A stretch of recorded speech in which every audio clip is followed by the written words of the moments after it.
Sim, eu li Harry Potter. E aqui está o nosso queridinho, né? Harry Potter e a Pedra Filosofal.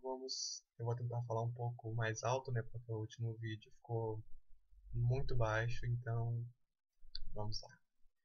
Harry Potter e a Pedra Filosofal. Gente, como não gostar desse livro?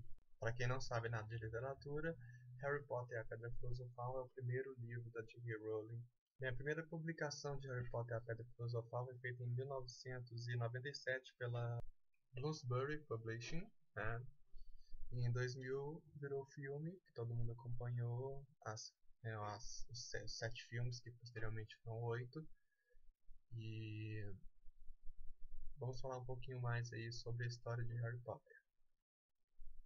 O que eu achei interessante do livro é que, apesar da J.K. Rowling escrever para crianças, né, nesse livro, é como se uma mãe estivesse contando a história de Ninar para o filho. Assim, a leitura é bem simples, não tem palavras complexas, né, fora os que ela inventa, né, claro, mas assim, isso já é o mérito que ela merece. E assim, é muito gostoso. Você passa pelas páginas sem perceber, e quando você já vê, já tá na metade do livro, até porque ele tem, se não me engano, 223 páginas.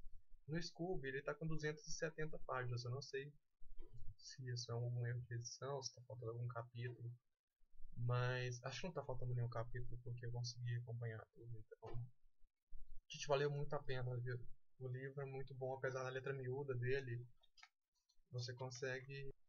Eu fiz várias anotações aqui sobre o livro, tá? Eu achei.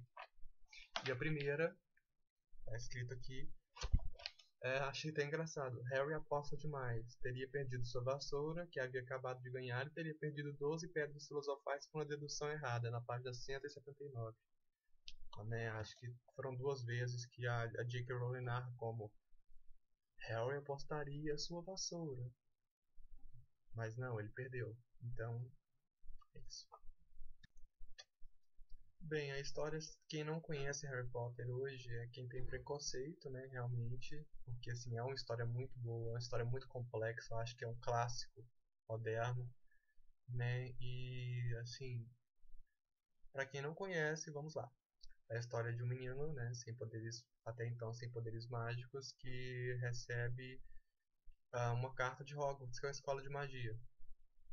Então, os tios dele, que são os Dursley, eles tentam de qualquer forma fazer com que ele não receba essa carta, né? E posteriormente ele recebe a visita do gigante Hagrid, né? Que segue ele, eu não sei como, ele chega no lugar super isolado e consegue entregar a carta pro Harry, né? E lá ele conta pra ele que ele era um bruxo, que ele era famoso, né? Que todo mundo conhecia o nome dele e que tinha chegado a hora de Harry Potter ir para Hogwarts.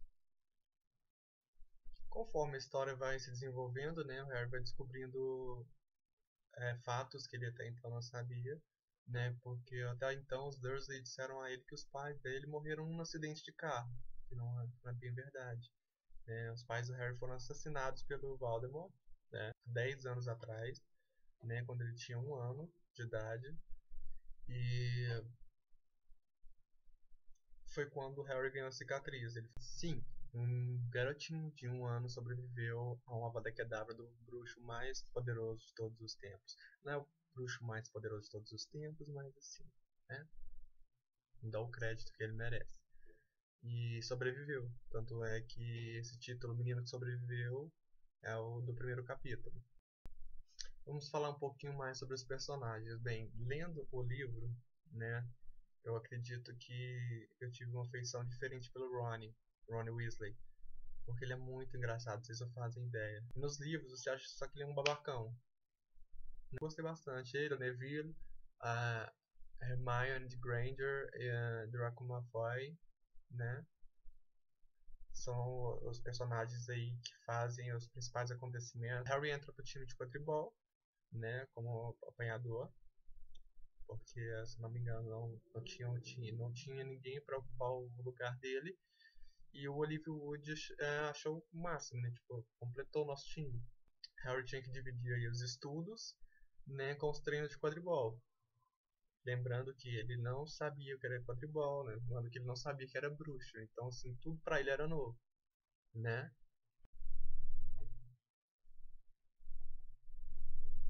Eu só acredito que o último capítulo, né, as últimas páginas foram corridas. Eu acho que a Jay podia ter narrado um pouco mais. Né, o Harry acordou, ele simplesmente conversou com o Dumbledore, teve a Praça das Casas, né, e acabou. Né, ficou por isso.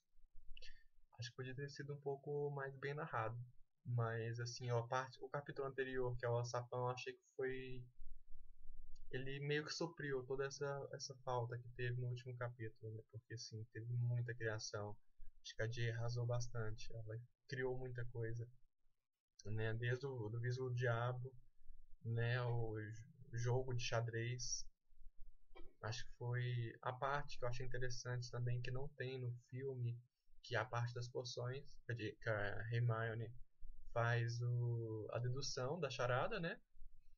E consegue passar. Ela volta para salvar o Rony e consegue passar o Harry para frente, que foi quando ele encontrou o professor. Para encerrar, né, eu fiz algumas notas aqui no meu livro que eu achei que deviam ser faladas, né? Porque acho que, não sei se é pela edição, né, existem alguns erros aqui. A primeira nota não é um erro. A primeira nota é falando sobre o guarda-chuva, né, do Hagrid, porque isso não deixa claro no filme, né? Tipo, o Hagrid usa um guarda-chuva para fazer feitiço, porque ele teve a varinha partida quando ele foi expulso de Hogwarts. Já me disseram que isso é explicado, né, no segundo livro, mas assim, por que ele não usou uma varinha escondida? É muito mais discreto do que usar um guarda-chuva rosa. Segunda nota, um erro de edição. Não sei se é em todos os livros, é um erro de tradução, na verdade. Na Floresta Proibida, na página 177, Neville Longbottom. Não há nada que. No não tem o O. Então é só o NA e o tio. E na última nota, eu fiz uma. Gente, como assim? Eles colocam um erro de professor Sprout. E não. Né? Professora Sprout. Na página 201. Eu não consigo entender por que eles deixaram esse erro passar. Porque assim, não é o professora, não é a professor, é o professor Sprout. Que já deixou claro aqui 2, 3 vezes no livro, né, que fala sobre é uma professora. No filme é uma professora, então, né? Então é isso, gostei bastante. Não tem os outros livros do Harry, né? Por isso eu vou dar um tempinho aí, não pretendo comprar agora, porque não é minha intenção terminar a saga. Tenho outros livros para ler, eu tô para receber, sim, meu aniversário é dia 10. Eu tô para receber o livro da Alicia Barros, né, o Herança de Amor. Tô com vontade de ler para conhecer o trabalho dela, já era fã, né? E vou começar a ler o livro dela. Tive um problema para saber qual é o primeiro, qual é o último também, mas, né, consegui. E também tô para ganhar O Senhor dos Anéis, o Sociedade do Anel. E logo depois também eu quero fazer um vídeo falando sobre uma estante. Eu tenho alguns livros aí que eu queria mostrar para vocês, né? E é isso, gente. Até o próximo vídeo, tá? Um beijo. Se você curtiu, compartilha aí, curte. E obrigado.